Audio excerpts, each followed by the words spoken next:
Kenapa kita harus selalu bertobat? Karena kata Rasulullah, al-insan mahalul khoto' wa nisyan.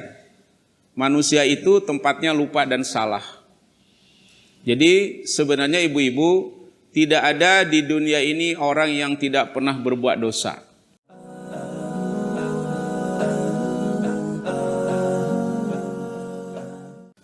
Assalamualaikum warahmatullahi wabarakatuh. Innal hamdalillah nasta'inuhu wa nastaghfiruh wa na'udzu billahi min sururi anfusina wa min sayyiati a'malina may yahdihillahu fala mudhillalah wa may yudlil fala hadiyalah. Asyhadu an la ilaha illallah wa asyhadu anna Muhammadan abduhu wa rasuluh, amma ba'du. Ibu-ibu yang dirahmati Allah, segala puji bagi Allah atas segala nikmat dan rahmatnya. Adapun salawat serta salam kita sanjungkan kepada uswatun hasanah kita, Nabi Muhammad sallallahu alaihi wasallam. Ibu-ibu yang dirahmati Allah, melanjutkan kajian kitab Riyadhus Shalihin. Pada sore hari ini kita membahas bab taubat. Kita mulai dari awal lagi Ibu ya, sebagai pengulangan sebentar. Pertama, dalam bab taubat ini Allah berfirman, wa tubu ilallahi jami'an ayyuhal mu'minun la'allakum tuflihun. Bertobatlah kamu kepada Allah semuanya wahai orang beriman, agar kalian berbahagia. Jadi berdasarkan Surat An-Nur ayat 2, Surat An-Nur ayat 31 ini, bertobat itu hukumnya wajib. Kita wajib bertobat dari segala noda dan dosa yang telah kita lakukan. Ibu-ibu yang dirahmati Allah, kenapa kita harus selalu bertobat? Karena kata Rasulullah, al-insan mahalul khoto' wa nisyan. Manusia itu tempatnya lupa dan salah. Jadi sebenarnya ibu-ibu, tidak ada di dunia ini orang yang tidak pernah berbuat dosa. Betul Bu? Kenapa Nabi Adam terusir dari sorga Bu? Bu, karena memetik buah huldi. Berarti kan berbuat salah. Cuma Nabi Adam tidak berbuat dosa, karena langsung ditegur oleh Allah, langsung bertobat. Kenapa Nabi Yunus terusir? Kenapa Nabi Yunus ditelan ikan paus Bu? Karena berbuat salah. Nabi Yunus berdakwah kepada kaumnya selama 3 tahun, yang mengimaninya cuma 3 orang. Jadi jemaah Nabi Yunus dengan jemaah Ustadz Yunus lebih banyak jemaah Ustadz Yunus. Di sini aja lebih dari 3 orang ya Bu. Nabi Yunus berbuat salah, meninggalkan kaumnya. Akhirnya ditegur oleh Allah, ditelan ikan paus. Bertobatlah Nabi Yunus. Jadi Nabi dan Rasul itu bukan tidak pernah berbuat salah, tapi tidak pernah berbuat dosa. Karena setiap berbuat salah langsung taubat. Rasulullah insan kamil, manusia sempurna, pernah bermasa muka kepada orang miskin dan buta yang gak punya status sosial. Namanya Abdullah bin Umi Maktum. Ketika Rasulullah mendakwahi elit-elit Quraisy, datanglah orang miskin dan buta bertanya tentang masalah agama kepada Rasulullah. Rasul memalingkan muka. Abasa wa tawalla an ja'ahul a'ma. Jadi intinya, kenapa kita harus banyak bertobat dan beristighfar? Karena setiap hari kita tidak bisa lepas dari berbuat dosa dan salah. Jadi sebenarnya ibu-ibu, orang soleh itu adalah orang yang merasa banyak dosanya. Orang soleh bukanlah orang yang merasa soleh. Kalau sudah merasa soleh, berarti dia sombong. Jadi kalau kita merasa banyak dosa, banyak kesalahan, itu adalah perasaan yang positif. Justru perasaan negatif kalau kita sudah merasa calon ahli sorga, sudah merasa ahli majelis taklim ya Bu, sudah merasa ahli tahajud, nah itu membuat akhirnya sombong. Ayat kedua, istaghfiru rabbakum summa tubu ilaihi. Beristighfarlah kepada Rabb kalian, kemudian bertobatlah kepadanya. Bu, saya mau nanya nih, apa beda istighfar dengan tobat? Mana nih ibu-ibu yang gelarnya SAG? Siapa yang sudah taklim 5 tahun, gelarnya SAG, Sarjana Alam Gaib? Bu, apa hubungan tobat dengan istighfar, Bu? Hubungannya baik-baik saja, gak pernah berantem. Istighfar itu verbal sifatnya. Perbuatan mulut, mengucapkan astag. Tobat itu artinya mengakui dosa, ya, berusaha menghentikan dosa, dan menyesal dengan dosa. Jadi merasa berdosa, menyesal dosa, dan berusaha menghentikan berbuat dosa. Terutama dosa besar. Kalau dosa kecil susah kita hindari. Tapi kalau dosa besar harus berhenti total. Syirik, membunuh, mabok, durhaka orang tua, meninggalkan sholat, itu harus berhenti total. Kalau ngomongin orang bisa gak berhenti total, Bu? Dalam sebulan aja, Bu, bisa gak, Bu? Ibu gak ngomongin orang. Kata ibu-ibu dalam hatinya, Pak Ustadz jangankan sebulan, sehari aja susah, Pak Ustadz. Ya dosa kecil mah kita susah kita hindari. Karena kita manusia biasa. Malaikat itu, Ibu, tidak pernah berbuat dosa dan salah karena tidak diberikan nafsu. Maka malaikat itu taat kepada Allah. Kalau kita pun nggak diberikan nafsu, kita akan taat terus. Nah, jadi wajar malaikat itu selalu taat kepada Allah. Manusia, ya, namanya manusia pasti pernah berbuat dosa, bahkan dosa besar. Bu ya? Makanya dalam surat Al-Imran 134, ibu-ibu, Allah menjelaskan orang bertakwa itu bukanlah orang yang tidak pernah berbuat dosa. Kata Allah dalam surat Al-Imran 135, maaf Bu, orang bertakwa itu adalah alladzina idza fa'alu fahishatan aw dzalamu anfusahum dzakarullah. Kata Allah dalam surat Al-Imran 135, orang bertakwa itu adalah orang-orang walladzina idza fa'alu fahishatan, yaitu orang-orang apabila berbuat keji, perbuatan keji, au dzalamu anfusahum, atau mendolimi diri sendiri, dzakarullah, dia ingat Allah. Fastaghfaru lidzunubihim, lalu dia beristighfar atas dosa-dosanya. Jadi orang bertakwa bukanlah orang yang tidak pernah berbuat dosa. Tidak ada di dunia orang yang tidak pernah berbuat dosa. Nabi Adam saja manusia pertama yang dibimbing oleh Allah berbuat dosa. Karena Nabi Adam berbuat salah, maka ibu hari ini ada di Bekasi. Kalau Nabi Adam tidak berbuat salah, mungkin kita masih di sorga, ya. Ayat ketiga. Ini buku saya dengan ibu sama nggak ya isinya ya? Sama nggak Bu? Sama ya? Ayat ketiga Allah berfirman, ya ayyuhalladzina amanu tubu ilallahi taubatan nasuha. Di ibu ada? Ada. Wahai orang-orang beriman, tobatlah kepada Allah dengan tobat yang sebenar-benarnya. Jadi kan tadi sudah saya katakan, tobat itu syarat utamanya mengakui dosa, menyesal atas dosa, lalu berusaha berhenti dari dosa. Ada tambahan, kalau dosanya kepada manusia, kita minta maaf ke manusia.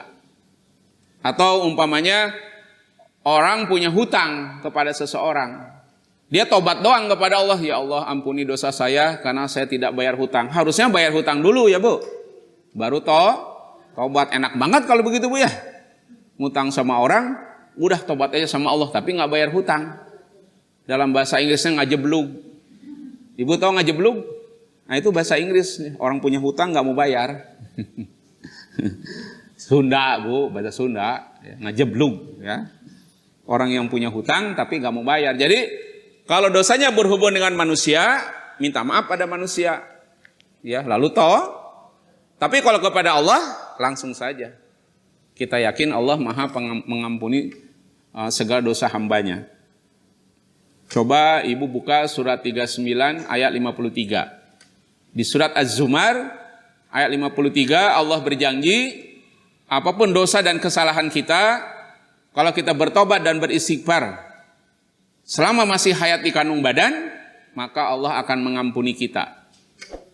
Az-Zumar ayat 39. Qul ya ibadiyalladzina asrafu ala anfusihim. Katakanlah kepada hamba-hambaku yang telah melewati batas atas dirinya.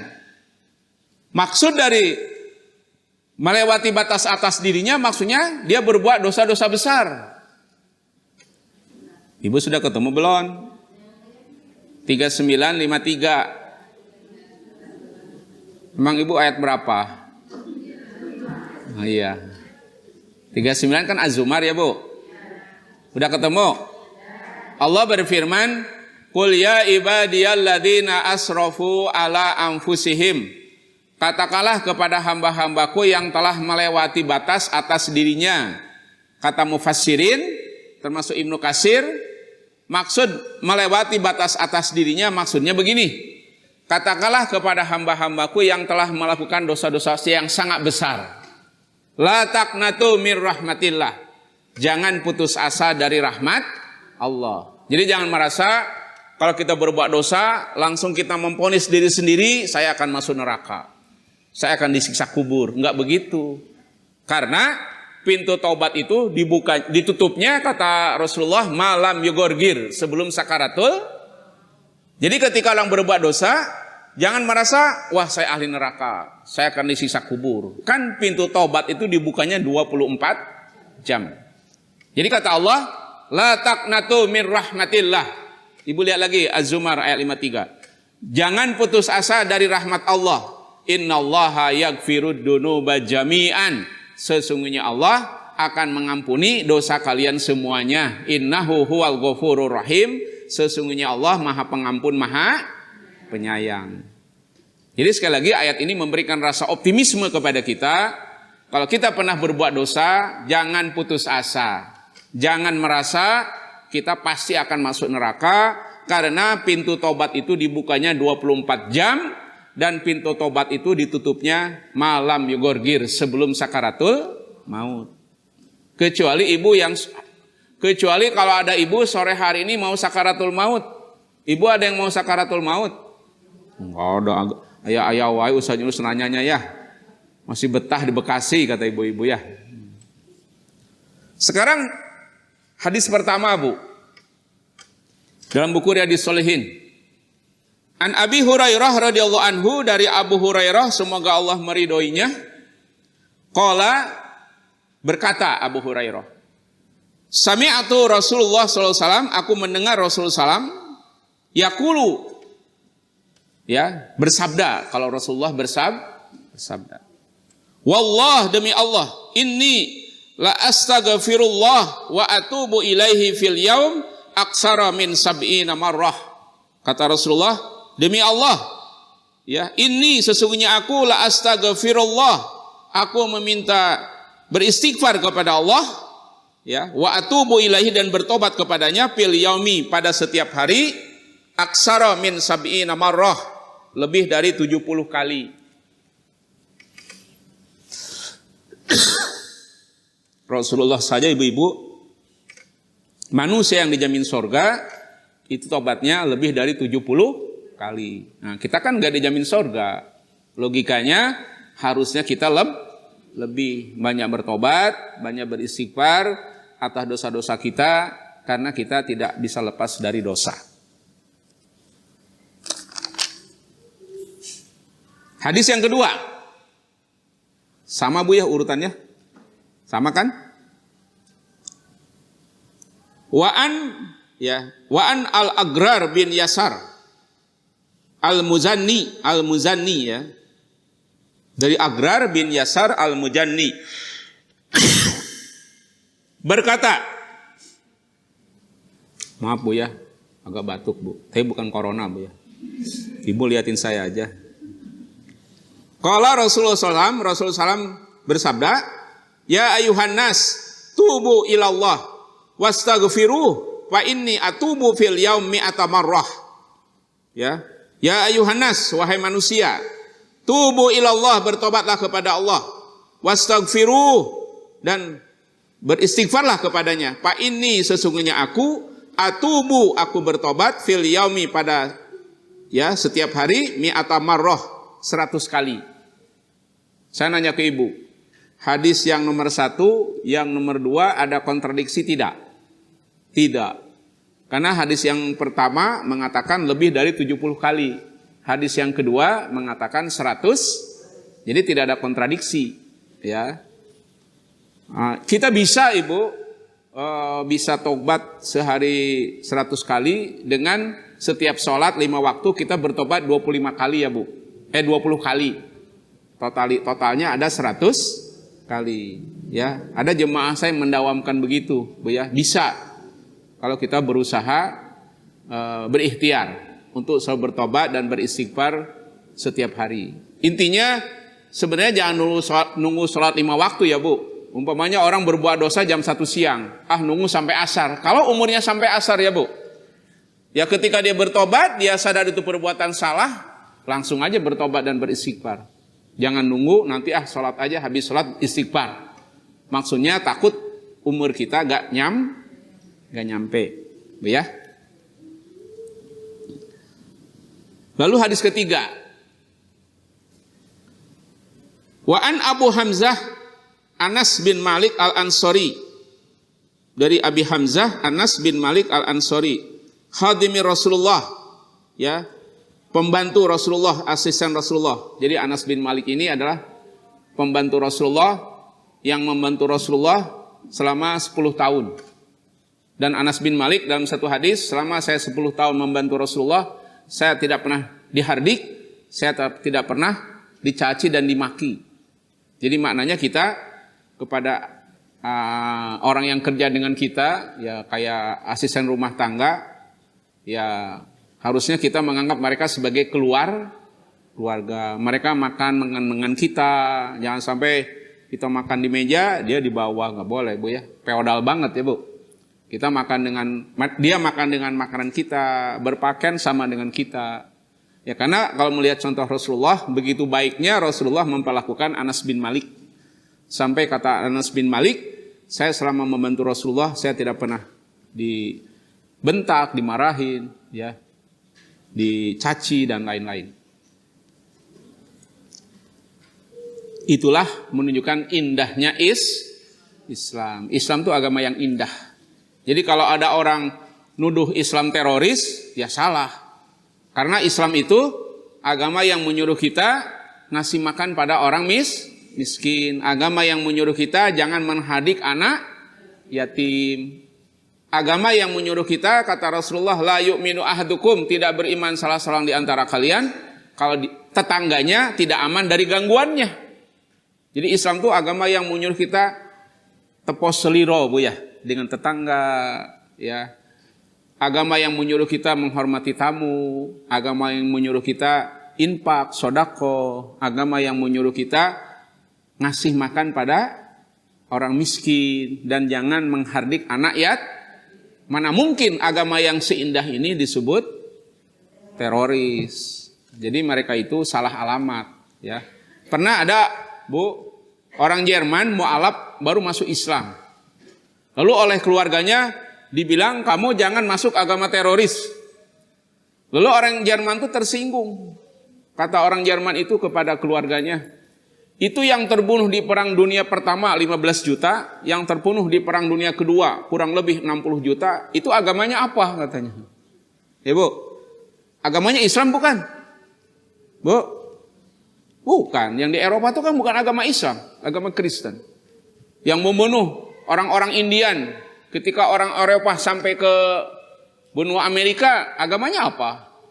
Yang membunuh orang aborigin di Australia, ketika sampai di Australia dibunuh orang-orang aborigin, agamanya apa? Bukan agama yang menjajah seluruh dunia.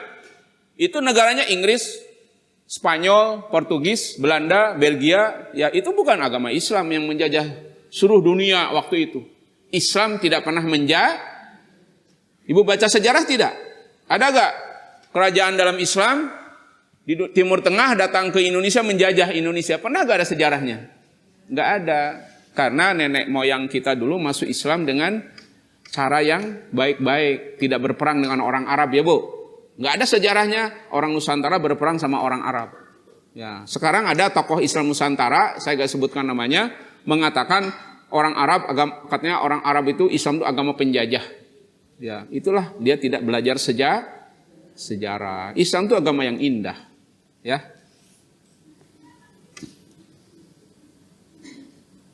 Dalam hadis ketiga, ibu-ibu, an Abi Hamzah Anas bin Malik an Ansari khadimi Rasul sallam, asisten atau pembantu Rasul sallam, radhiyallahu anhu qala, berkata, qala Rasul sallam, bersabda Rasul sallam, Allahu aprahu bi taubati abdihi min ahadikum saqata ala ba'irihi wa qad adallahu fi ardin fulatin. Kata Rasulullah, sesungguhnya Allah itu lebih gembira, aprahu itu lebih gembira, bitaubati abdihi dengan tobat hambanya, ya, min ahdikum dari salah seorang di antara kalian, saqata ala ba'irihi wa qad adallahu fi ardi fulatin, melebihi dari gembiranya seseorang di antara kamu sekalian yang menemukan untanya kembali yang telah hilang di tengah-tengah padang Sahara. Begini Bu, ceritanya begini, ini ada asbabul wurudnya. Rasulullah mengumpamakan begini, ada seseorang, Bu ya, berjalan dengan untanya di padang pasir yang luas, tiba-tiba untanya hilang. Padahal makanannya, pakaiannya, tendanya, airnya ada di unta itu. Hilang unta itu. Dicari ke sana kemari, kata Rasulullah, nggak ketemu. Tiba-tiba dia tertidur di pohon yang rindang karena capek mencari untanya. Padahal logikanya, kalau dia tidak ketemu untanya, dia akan mati di tengah padang pasir ya Bu. Karena makanannya, pakaiannya, airnya, ya, tendanya ada di unta itu. Tiba-tiba dia kecapean. Dia tertidur di pohon yang rindang, kata Rasulullah. Lalu dia terbangun. Pas bangun, di sebelahnya untanya sudah ada. Sampai kata Rasulullah, dia ngomongnya kebalik-balik. Ya Robbi anta abdi wa ana robbuhu. Wahai Tuhanku, engkau hambaku, aku Tuhanmu. Wah, kebalik-balik ya Bu. Kenapa dia ngomongnya kebalik-balik? Karena saking gembira. Sampai ngomongnya kayak Fir'aun ya Bu. Ya Robbi anta abdi, wahai Robku, engkau hambaku, wa ana robbuka, dan aku Tuhanmu. Nah, dia ngomong begitu karena beroferia, gembira banget. Nah, kata Rasulullah, Allah itu lebih gembira dari orang itu. Ketika paginya dia berbuat dosa, siangnya atau sorenya dia bertobat, Allah gembira. Kok ibu jadi pelanga-pelongo? Bu, ibu kok serius amat sih Bu? Kan gak ada UTS-nya Bu. Ibu kok serius gitu ya? Relax aja Bu. Jadi, kenapa Allah lebih gembira dari orang itu yang kehilangan untanya di tengah padang pasir, lalu ketemu untanya? Karena kata Rasulullah, Allahu arhamu bi ibadihi min hadihi bi waladiha. Sayangnya Allah kepada kita itu melebihi seorang ibu kepada anak. Jadi Allah itu amat sangat, kita ini pengen masuk. Allah itu amat sangat, ya, kita ini masuk surga gitu Bu. Seperti tidak mungkinnya seorang anak, ada gak Bu seorang ibu pengen anaknya masuk neraka, ada gak Bu? Ada Bu, mungkin ibunya sedang sakau ya Bu, sedang stres, sedang depresi.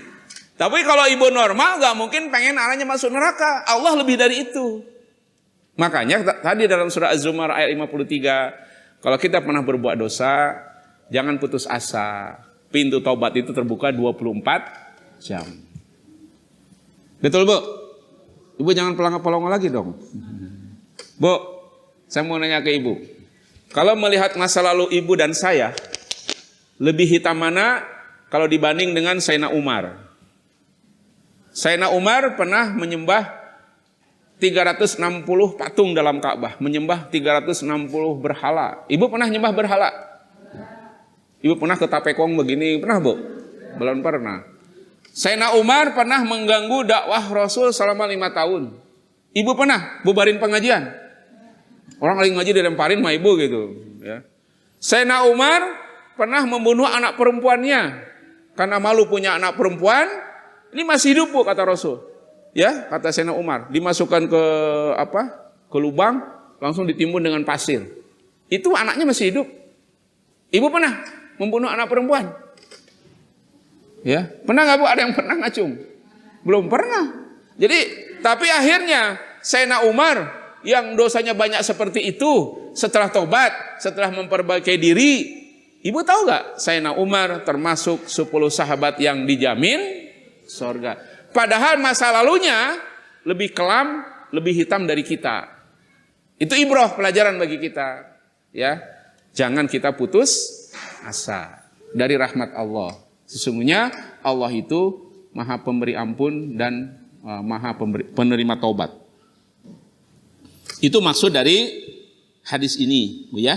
Jadi intinya dari hadis ini adalah bahwa Allah itu sangat gembira, ya, gembiranya gembira yang amat sangat kalau kita setelah berbuat dosa lalu kita bertobat dan beristighfar. Makanya kata Rasulullah, Bu, dalam satu hadis sahih kata Rasulullah, la yamutanna ahadukum illa wa huwa yuhsinu dhanna billahi azza wa jalla. Ibu tahu gak artinya? Kok liatin saya semua? GR diliatin. Mentang-mentang paling handsome ya, Bu. Gak ada saingan.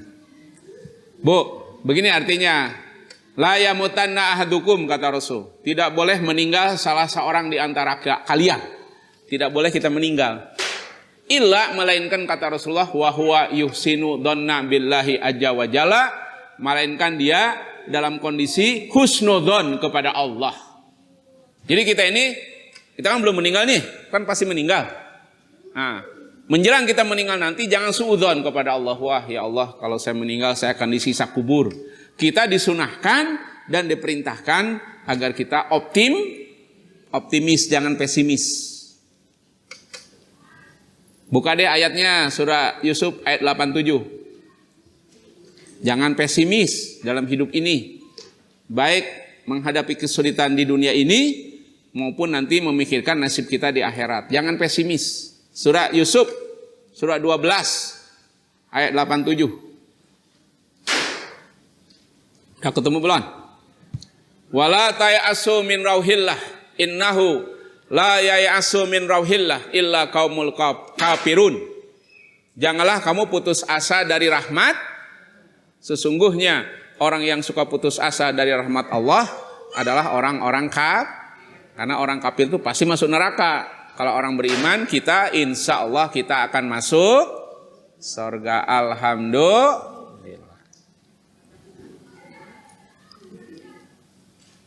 Sekarang hadis keempat, Bu.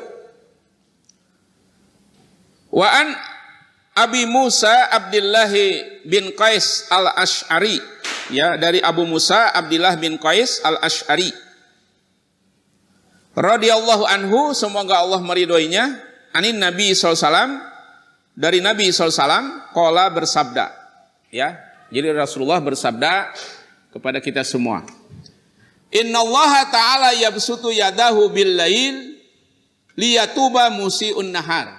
Artinya, sesungguhnya Allah itu membentangkan tangannya pada malam hari supaya bertobat orang yang bermaksiat pada siang hari. Maksud membentangkan tangannya itu, Bu, kata muhaddisin, maksudnya Allah membuka pintu tobatnya. Jadi artinya begini, sesungguhnya Allah Ta'ala membuka pintu tobatnya di malam hari supaya bertobat orang yang bermaksiat pada siang hari. Ibu atau saya berbuat dosa pada siang hari, lalu terbangun malam-malam jam 12 gitu, Bu ya. Wah, saya ini kemalaman mau tobat, jangan-jangan Allahnya ngantuk. Allah kan nggak ngantuk, nggak tidur, Bu ya. Jadi pas kita malam hari ingat dosa di siang hari, bertobat langsung, ya. Kebalikannya kata Rasulullah, wa yabsutu yadahu bin nahar, dan Allah itu membentangkan tangannya atau membuka pintu tobatnya bin nahar pada siang hari, liyatuba musii'ul lail, supaya bertobat orang yang bermaksiat pada malam hari. Jadi kebalikannya, ya. Ini mah dia orang bermaksiat pada siang hari, Allah menerima tobatnya pada malam hari. Yang pertama, orang bermaksiat pada malam hari, maka siangnya diampuni. Jadi 24 jam. Kayak 7-Eleven. Di Indonesia sudah nggak ada 7-Eleven ya, Bu. Ya, kalau di Singapura, Malaysia masih ada. Ya. hatta tatlu'u syamsu min maghribiha, sampai pintu taubat itu ditutupnya sampai terbit matahari dari arah barat. Matahari terbit dari arah mana? Timur, ya. Sunrise kan dari timur, sunset dari barat. Ini mah kebalikannya, sehingga matahari terbit dari arah barat, berarti sampai hari kiamat. Pintu taubat terbuka bagi seorang hamba sampai hari kiamat. Ya. Nah, hadis seperti ini sekali lagi memberikan rasa optimisme kepada kita, karena kita manusia tidak lepas dari dosa dan salah, maka kita jangan putus asa, jangan stres kalau kita pernah berbuat dosa. Ingatlah ya, Allah itu membuka pintu tobatnya siang dan malam 24 jam. Hadis yang kelima ibu-ibu, an Abi Hurairah, dari Abu Hurairah radhiyallahu anhu, semoga Allah meridhoinya, qala, ya, berkata Abu Hurairah. Jadi Abu Hurairah ibu termasuk ahlus sufah. Ahlus sufah itu orang yang homeless, gak punya rumah. Jadi Abu Hurairah itu rumahnya di masjid, di emperan masjid gitu ya. Nah gitu. Jadi sahabat itu ada sahabat-sahabat yang miskin, dia tinggalnya di sufah. Sufah itu emperan masjid, nah kayak di situ. Ya, dia homeless, gak punya rumah. Nah Abu Hurairah ini karena ahlus sufah, dia banyak di masjid mendengar ceramah-ceramah Rasul. Maka Abu Hurairah salah seorang sahabat yang banyak meriwayatkan hadis. Karena Abu Hurairah tinggalnya di masjid. Ya. Wa an Abi Hurairah radhiyallahu anhu qala Rasul sallam, bersabda Rasul sallam, man taba qabla an tatlu asyamsu, siapa yang bertobat sebelum terbit matahari min maghribiha, dari arah barat, kiamat maksudnya Bu ya. Taballahu alaihi, Allah akan menerima tobatnya. Ya, dengan 3 syarat tadi. Apa syarat tobat Bu? Mengakui dosa, menyesal dengan dosa, tidak mengulangi dosa. Kalau dosa ada hubungan dengan manusia, kita minta maaf dulu atau selesaikan urusannya dengan manusia. Umpamanya ibu pernah ngomongin orang, tetangga deh. Ibu minta ridho dulu ke tetangga. Kalau sama tetangga mudah deh. Kalau Idul Fitri ya Bu, Bu maafin ya Bu ya. Iya Bu, dia maafin. Ibu jangan bilang begini, Bu, maafin Bu ya, kemarin saya ngomongin ibu kok. Ngapain ngomongin gue? Nah, tanya lagi. Umum aja ya Bu. Kalau ketemu Bu minta maaf Bu ya, kalau ada kesalahan. Jangan dibilang, Bu kemarin saya jelekin ibu deh. Lu ngapain jelekin gue? Kan begitu rame lagi. Itu caranya ya Bu. Atau WA deh ya. Bu maaf Bu ya kalau ada kesalahan gitu kan ya. Bukan diterangkan secara spesifik, nanti ribut lagi ya Bu. Jelas Bu? Jelas. Sekarang hadis keberapa Bu? Keberapa? Sama ya? Hadisnya sama Bu? Iya. An Abi Abdurrahman Abdullah bin Umar Al-Khattab radhiyallahu anhu. Dari Abu Abdurrahman Abdullah bin Umar, ya, ini berarti anaknya Umar bin Khattab, ya. Radhiyallahu anhuma anin Nabi SAW, dari Nabi SAW, qala, bersabda, innallaha azza wa jalla yaqbalu taubatal abdi malam yugorgir. Artinya, sesungguhnya Allah yang maha mulia dan maha agung akan menerima taubat. Yaqbalu itu akan menerima taubatal abdi, taubat seorang hamba, malam yugorgir, sebelum sakaratul maut. Siapa yang bertobat ketika sakaratul maut Bu? Siapa? Fir'aun Ibu. Fir'aun itu ketika tenggelam di Laut Merah karena mengejar Nabi Musa, dia berteriak, amantu birabbi Musa wa Harun. Saya mengimani Tuhan Nabi Musa dan Tuhan Nabi Harun. Cuma sudah kekelebekan. Bahasa Inggris lagi tuh ya. Tahu kekelebekan? Ya sudah tenggelam. Ya nggak diterima, Bu ya. Nah, karena kita belum sakaratul maut, kalau ibu ingat dosa pada sore hari ini, detik hari ini, kita bertobat, Allah maha penerima taubat. Ibu ya.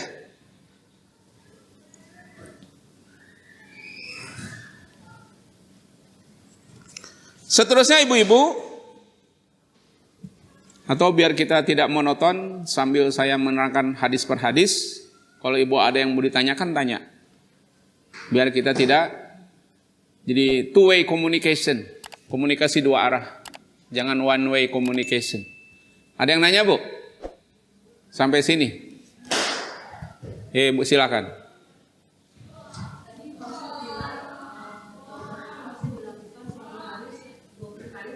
Ya. Misalnya pagi nih, jam 8. Ya. Kita tahu kita telah berbuat salah. Ya. Itu langsung taubat, sholat taubat juga. Bertaubat, sholat taubat atau harus gimana Pak Ustaz? Gini Bu, yang saya tahu, sholat taubat itu dari dosa besar. Bu ya. Kalau kita berbuat dosa dari dosa kecil, taubat aja. Tapi kalau dosa besar tuh, dulu kita ingat waktu ABG membentak orang tua, dulu pernah kita datang ke dukun, ya itu kan syirik Bu ya. Kita pernah ninggalin sholat, itu sholat taubat, 2 rakaat. Tapi kalau dosa-dosa kecil, itu hanya taubat biasa aja. Istighfar gitu Pak Ustaz? Iya. Cuma itu aja? Ibu pulang dari pengajian, naik angkot umpamanya, sebelahnya handsome. Angkotnya goyang, kena tuh kepegang tangannya, dosa gak? Nah itu mah tobat biasa aja. Kan gak sengaja pegang tangannya. Kecuali kalau sengaja, ini kapan nih angkotnya goyang biar pegang, itu dosa itu. Gitu Bu ya. Jadi sholat tobat itu dari dosa besar. Kalau dosa kecil, tobat biasa aja, istighfar biasa aja. Itu yang saya tahu. Wallahu a'lam. Jadi begini, kita berbuat dosa jam 8 gitu ya. Menurut hadis ini, Allah menerima tobat orang bermaksiat pada siang hari, Allah menerima malam hari. Maksudnya itu kondisi maksimal. Ya kita berbuat dosa jam 8, langsung aja bertobat. Jangan nunggu entar malam kalau ada umur.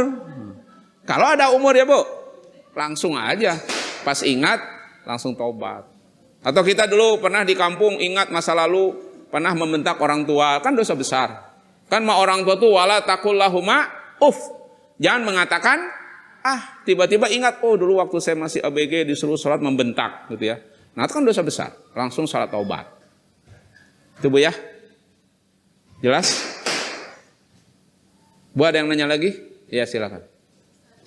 Kalau misalkan tanda-tanda taubat diterima Allah, ada nggak Ustaz? Ya tidak ada tanda-tanda khusus yang spesifik ya Bu. Yang penting syaratnya dipenuhi dulu. Ya tadi menyesal dengan dosa, apa tadi Bu? Berusaha tidak mengulangi, dan yang ketiga, pertama mengakui dosa, kedua menyesal, ya, ketiga tidak mengulangi. Karena begini Bu, ada orang berbuat dosa dia bangga, ada gak Bu? Ketika penyanyi dangdut yang cantik dan seksi, ya Bu, saya juga tahu cantik dan seksi ya Bu, karena saya belum katarak ya Bu. Ketika penyanyi dangdut goyang-goyang di depan TV dilihat jutaan orang berpakaian super seksi, dia bangga apa merasa berdosa? Bangga. Ada orang seperti itu. Ya Bu ya, kalau preman kampung bilangnya begini, lu mabok berapa botol? Sebotol. Gua mah 4 botol. Nah itu bangga dengan dosa. Ya Bu ya. Makanya salah satu syarat diterima tobat itu jangan bangga dengan dosa. Ya. Kita harus merasa menyesal dengan dosa. Sekarang ada orang merasa bangga dengan dosa, ngomongin ke orang. Nah itu gak boleh. Ya Bu ya. Jadi gak ada tanda-tanda khusus. Apa orangnya berkeringat, apa gemeteran, gak ada Ibu. Jadi tanda kita diterima tobat kita kalau kita sudah memenuhi syarat. Ya. Koruptor bertobat, padahal korupsinya miliaran. Setelah bertobat kok gak ada tanda-tanda meriang, kayak memang gak ada tandanya. Harus dia kembalikan uangnya ke rakyat. Ya, harus kembalikan ke KPK uangnya. Baru dia tobat miliaran, uangnya masih dikekewek. Nah, bahasa Inggris lagi dikekewek gitu ya. Nah, nggak diterima tobatnya ya. Jelas Bu? Yang di belakang nggak ada yang nanya? Bu? Ya silakan.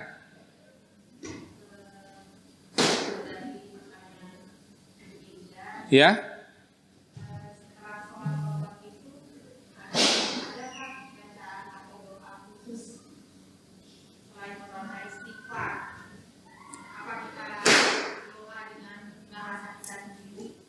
Begini Bu, kan kemarin jadi kontroversi ya. Kasat Jenderal Dudung mengatakan, saya mah berdoa dengan bahasa Indonesia karena Tuhan bukan orang Arab. Salah omongan itu Bu ya. Menyamakan manusia dengan Tuhan. Tapi sebenarnya apa yang diomongkan dia itu benar. Kalau nggak ngomong Tuhan bukan orang Arab. Jadi Allah itu Sami'un Alimun. Salah satu sifat Allah Maha mendengar, Maha mengetahui. Ibu bertobat dengan bahasa Sunda, bahasa Jawa, bahasa daerah ibu, Allah tahu. Bahkan ibu bertobat dengan bisikan hati aja Allah tahu. Ya, Allah tahu mafis sudur, apa yang dalam bisikan jadi, tapi begini, kalau ibu bertobat dengan hadis, ibu dapat pahala dari baca hadis. Ibu bertobat dengan dari Quran, ibu dapat pahala dari baca Rabbana dhalamna anfusana wa illan taghfir lana wa tarhamna lanakunanna minal. Itu kan dari Quran ya Bu. Ibu kalau bertobat dengan tobat seperti dosa, istighfar seperti itu, ibu dapat pahala dari bacaan Quran dan dapat pahala dari tobat. Tapi kalau ibu tobat dengan bahasa daerah ibu hanya mendapat pahala dari bertobat dan istighfar saja. Paham Bu? Jadi intinya Allah tahu segala bahasa. Karena sifat Allah itu Sami'un Alimun, Maha mendengar, Maha mengetahui. Jelas Bu? Kita terusin. Ini hadis yang ketujuh ya Bu. Ini hadisnya panjang Bu ya.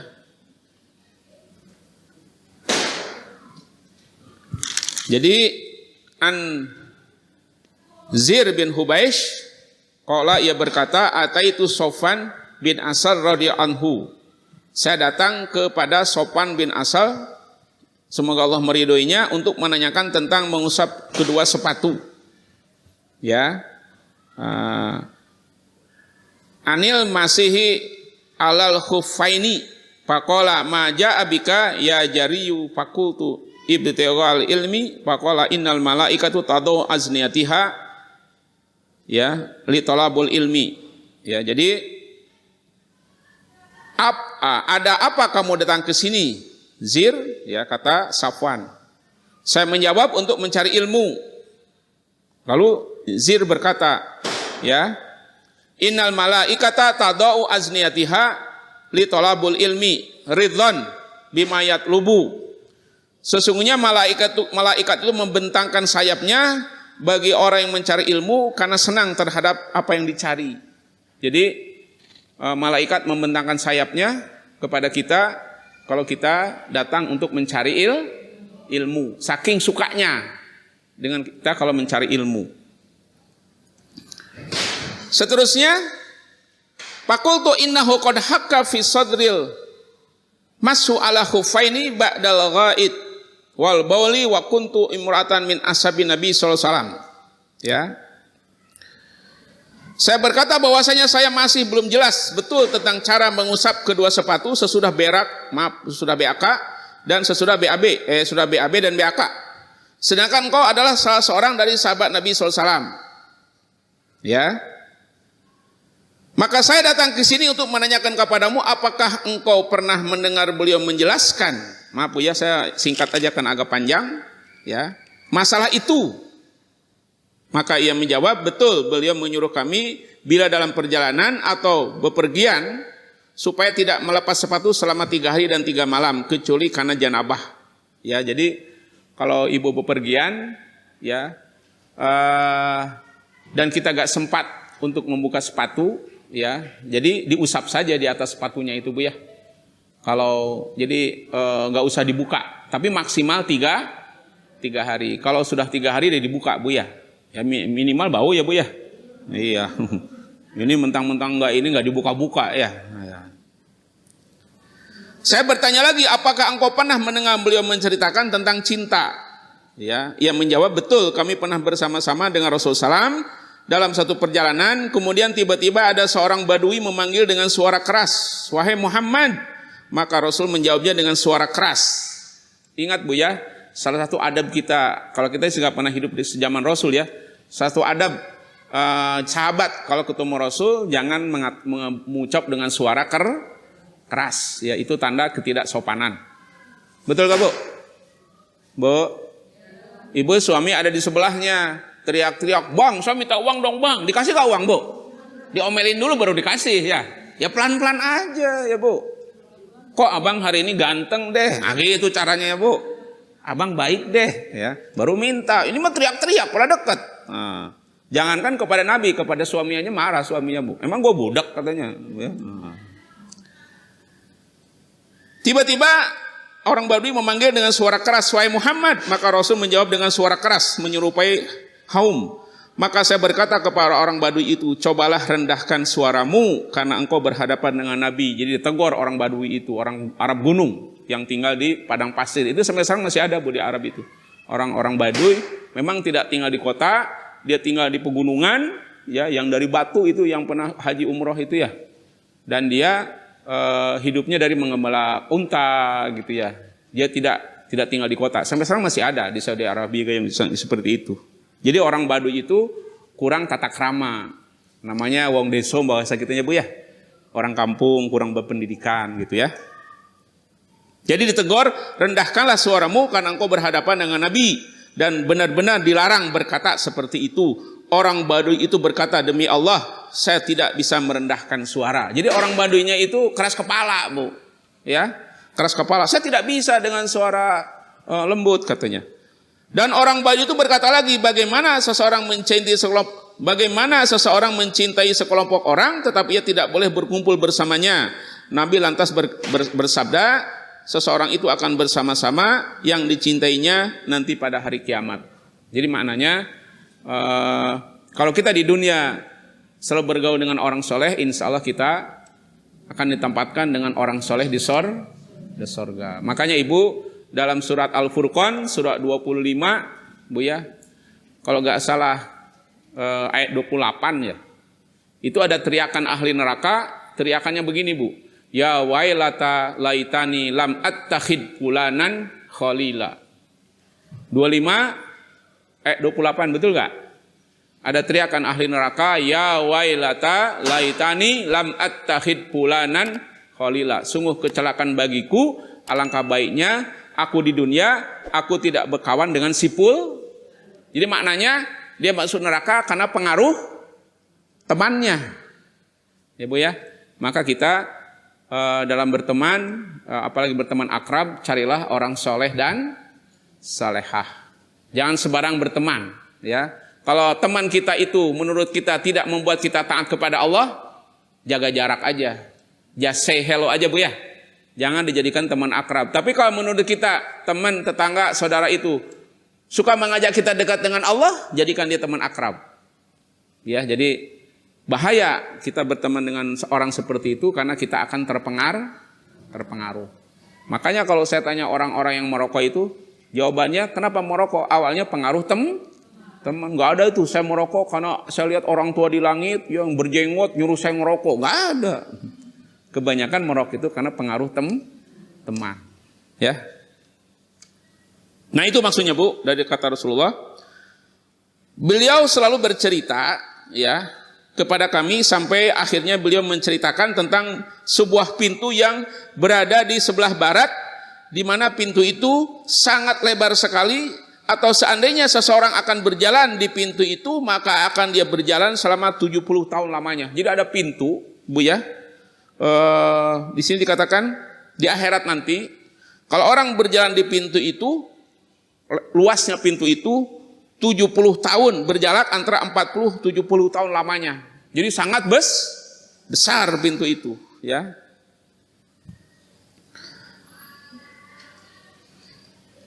Kata Sofyan, salah seorang perawi dari Syria mengatakan bahwa Allah Subhanahu wa taala menciptakan pintu itu bersamaan dengan Ia menciptakan langit dan bumi. Pintu itu senantiasa terbuka untuk menerima tobat dan tidak akan ditutup sebelum matahari terbit dari arah barat. Jadi di akhirat nanti ada pintu yang Saking besarnya kalau orang berjalan tuh menempuh jarak 40 sampai 70 tahun. Saking besarnya pintu itu, terbuka lebar. Ditutupnya nanti pada hari kiamat, ya. Jadi maknanya tidak mungkin pas kita tobat Allah menolak, ya. Karena pintu tobat itu sangat luas, gitu ya. Jelas Ibu dari hadis itu? Nah, sekarang hadisnya mengenai ini juga hadisnya panjang ya Bu, saya menjelaskan aja singkatan dari hadis ini. Kata Rasulullah, zaman dahulu kala ada seseorang yang membunuh 99 orang. Ya, berarti dia preman kelas kakap ya Bu. Ya. Membunuh 99 orang. Lalu pengen tobat. Datanglah dia kepada seorang ustadz. Wahai ustadz, saya telah membunuh 99 orang. Apakah dosa saya diterima? Nah, ustadz tadi kurang bijak. Mengatakan dosa kamu terlalu banyak, Allah tidak akan menerima dosa kamu preman kelas kakap. Dibunuh ustadz itu Bu, jadi 100. Tapi optimisme akan ampunan Allah tidak hilang. Datang lagi kepada seorang ustadz yang lebih bijak. Wahai ustadz, wahai kiai, wahai buya gitu, saya telah berbuat dosa membunuh 99 orang. Yang terakhir ustadz saya bunuh, apa gak stres tuh ustadz tadi? Tapi ustadz kan bijak Bu ya. Kata ustadz tadi, Allah Maha Pengampun, ya. Walaupun kau telah membunuh 99 orang, yang terakhir tokoh agama engkau bunuh, Allah akan menerima taubat. Gembiralah Bu preman tadi. Tapi kata ustadz tadi, ya sekarang kamu pindah ke kampung sebelah. Karena kamu berbuat premanisme jadi pembunuh itu karena pengaruh lingkungan. Pindah ke kampung sebelah. Maka preman tadi pindah ke kampung sebelah, ingin berbuat tobat dan beramal soleh. Di tengah jalan dia meninggal. Nah ini malaikat penjaga neraka dengan penjaga sorga ya berdebat. Kata penjaga neraka, ini orang nggak pernah berbuat amal soleh, membunuh 100 orang. Bu, dalam ilmu kriminologi, kalau orang membunuh itu pasti mabok. Kalau orang pembunuh itu pasti berbuat zina dan lainnya, ya.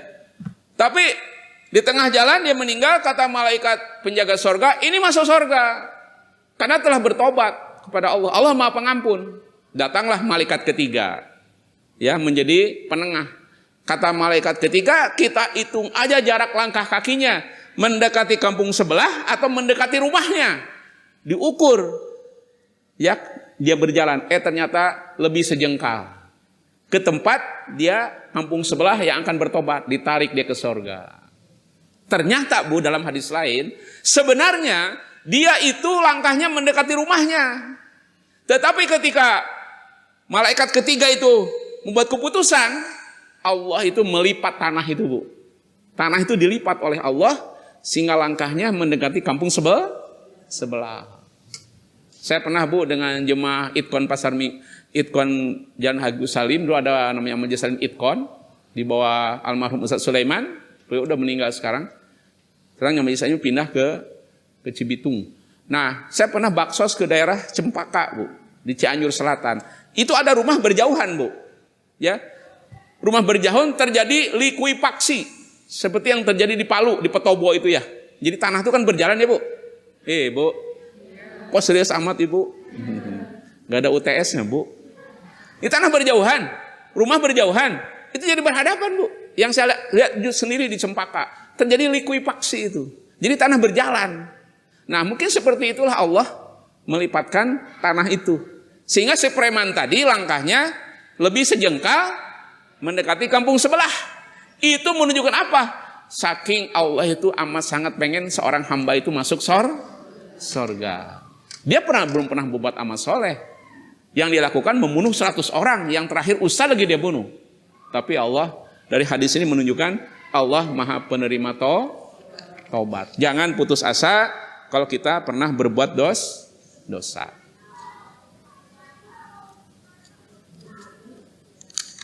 Nah, saya teruskan lagi, ini banyak sekali hadisnya, Bu. Mengenai Ka'ab bin Malik, Bu ya.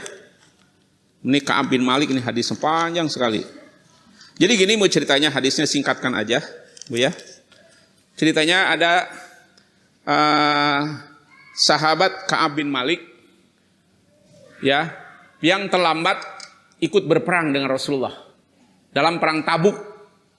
Kenapa Ka'ab bin Malik ini terlambat ikut Rasul dengan perang Tabuk, pertama dia sudah menyiapkan kuda yang sangat kuat, yang sangat tangkas.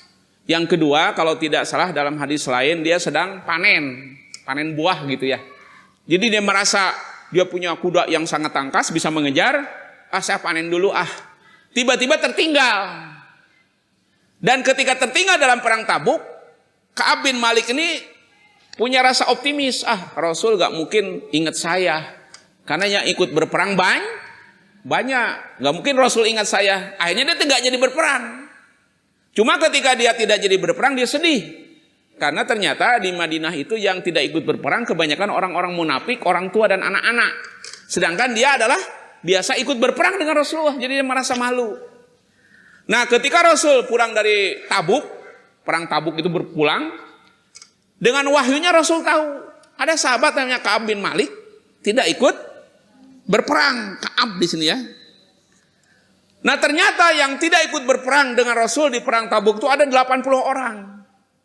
Bu ya.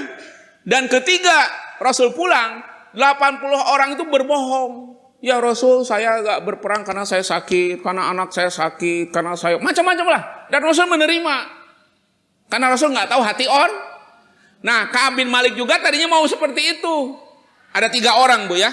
Ada 3 orang yang jujur bahwa dia tidak berperang karena memang tidak ada niat. Ya, maksudnya tidak.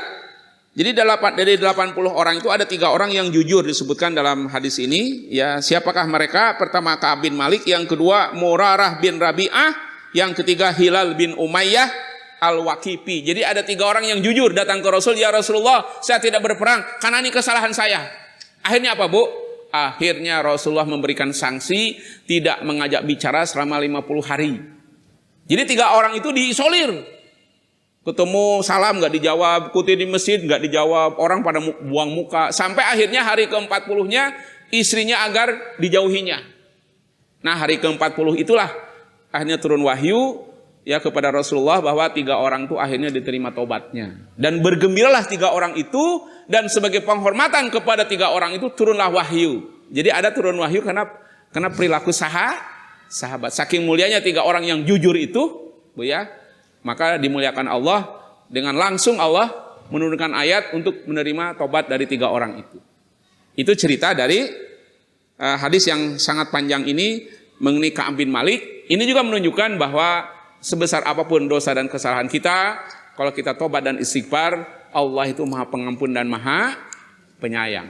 Nah, Bu ya, kita dalam sholat aja kita dimulai dengan mengucapkan apa Bu? Bismillahirrahmanirrahim. Itu menunjukkan Allah itu mendahulukan kasih sayangnya daripada murkanya. Ya, Allah selalu mengintroduksi, memperkenalkan zatnya dengan kata-kata yang baik. Bismillahirrahmanirrahim. Itu cerita dari hadis yang sangat panjang ini, cerita singkatnya. Begitu seperti itulah cerita singkatnya.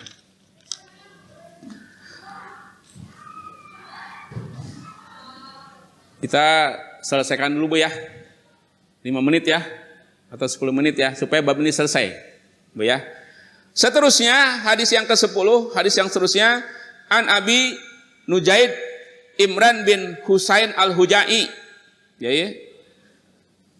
An radhiyallahu anhuma, semoga Allah meridhoinya, anna imra'atan min Juhainah atat Nabi sallallahu alaihi wasallam wa hiya jubla. Ada seorang wanita dari suku Junainah datang ke Rasulullah sedangkan dia sedang hamil. Dari perzinahan, minaz zina.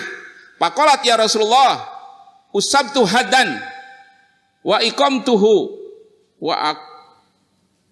wa aqimhu alayya. Ya, kata wanita yang telah berzina dari suku Juhainah itu berkata dengan jujur kepada Rasulullah, "Ya Rasulullah, saya telah tertimpa kesalahan, ya, yang mana saya harus dihad dan laksanakan had itu." Jadi gini ceritanya. Ada seorang suku Juhainah datang ke Rasulullah, "Ya Rasul, saya telah berzina." Awalnya Rasul tidak memperhiraukan ya, karena mungkin orang tuh lagi mungkin kelepasan ngomong atau apa. 3 kali mengatakan, "Ya Rasul, telah berzina." Akhirnya lihatlah muka dari suku Juhainah itu, kata Rasul, "Ya Rasulullah, hukum saya sekarang." Ya, maksudnya karena dia telah menikah, maka hukumannya adalah direjam sampai mati. Kalau orang belum menikah berzina dalam Islam dicambuk 100 kali di depan umum. Jadi kalau di Bekasi ada orang berzina, itu dicambuk di alun-alun. Suruh keluar dari Bekasi selama setahun. Mungkin ke Kerawang, ke Cianjur, ke Sukabumi begitu. Tapi di Indonesia kena hukumnya hukum sekuler, perzinahan tidak ada hukumnya. Betul Bu?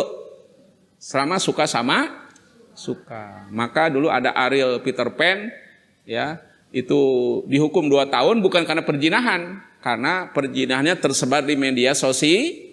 Sekarang banyak artis-artis itu gak malu kalau ketangkap OTT prostitusi online ya Bu.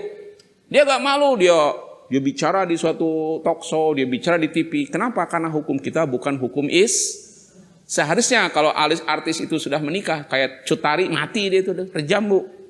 Ya, harusnya direjam seperti itu. Tapi di Indonesia karena bukan hukum Islam, akhirnya orang berzina tuh bangga kadang. Ya. Bahkan Ibu harus tahu di Bekasi aja yang kota Ihsan ada 4 lokalisasi Bu perzinahan. Na'udzubillahi min dalik. Jadi akhirnya kata Rasul, tunggu sampai melahirkan, datang lagi jujur, ya Rasul, saya telah berzina, rejam saya sekarang. Tunggu sampai menyusui anakmu 2 tahun. Itu saking indahnya karena ternyata benar Bu ya, minimal seorang ibu menyusui anaknya minimal 2 tahun. Supaya apa? Ternyata ada unsur supaya anak itu cerdas dan supaya daya tahan tubuhnya kuat. Tapi kalau anak disusui kurang dari 2 tahun, itu pertama anak tidak cerdas dan daya tahan tubuhnya kurang. Ya, itu Islam itu ilmiah. Setelah menyusui anaknya, datang lagi, ya Rasul, hukum saya sekarang. Akhirnya dihukum, direjam sampai mati. Lalu Rasul mensolatkan. Sayyidina Umar protes, ya Rasul, kenapa kau menyolatkan orang yang telah berzina? Kata Rasulullah, kalau taubat dari perempuan suku Juhainah tadi dibagi dengan seluruh penduduk Madinah, itu masih besar pintu taubatnya. Jadi di sini katakan wanita itu benar-benar taubat, yang seandainya taubat itu dibagi kepada 70 orang penduduk Madinah, nih saya masih cukup. Jadi taubat seorang yang telah berzina tadi, kalau dikasih taubatnya kepada 70 orang yang ada di Madinah, masih cukup taubatnya. Awalnya Sayyidina Umar itu merasa ini telah berzina dosa besar, saya gak mau menyolatkan. Ternyata Rasulullah dengan bersabda itu maknanya Allah itu Maha Pengampun. Sekarang hadis yang ke-11. An Ibni Abbas wa Anas bin Malik radhiyallahu anhum anna Rasul sallam lau anna libni Adam wadiyan min dahab ahabba ayyakuna lahu wadiyani walam yamla'u fa'u illa turab wa yatubullah ala man taba. Ya. Kata Rasulullah, lau kana libni Adam wadiyan min dahab, kalau ada seorang anak Adam punya 1 lembah dari emas, ahabba ayyakuna lahu wadiyani, pasti dia menginginkan 2 Maksudnya apa Bu? Maksudnya manusia kalau mengejar-ngejar dunia tidak akan dia punya 1 lembah dari emas Bu, bukan 1 gram, bukan 1 kilo, 1 lembah emas semua milik dia. Kata Rasul, pasti dia menginginkan 2 lembah. Karena manusia itu kalau mengejar-ngejar dunia tidak akan Kata Rasul, yang menghentikan ambisinya adalah kuburan atau tanah. Baru dia nggak punya ambisi lagi. Tapi walaupun dia kaya raya, memiliki dunia dan segala isinya, nggak mungkin puas. Makanya Bu, dalam Islam itu supaya bahagia adalah qanaah. Apa qanaah Bu? Apa beda qanaah dengan marqanah? Marqanah mah tukang sayur, tukang jamu gendong ya Bu. Jadi itu maksudnya.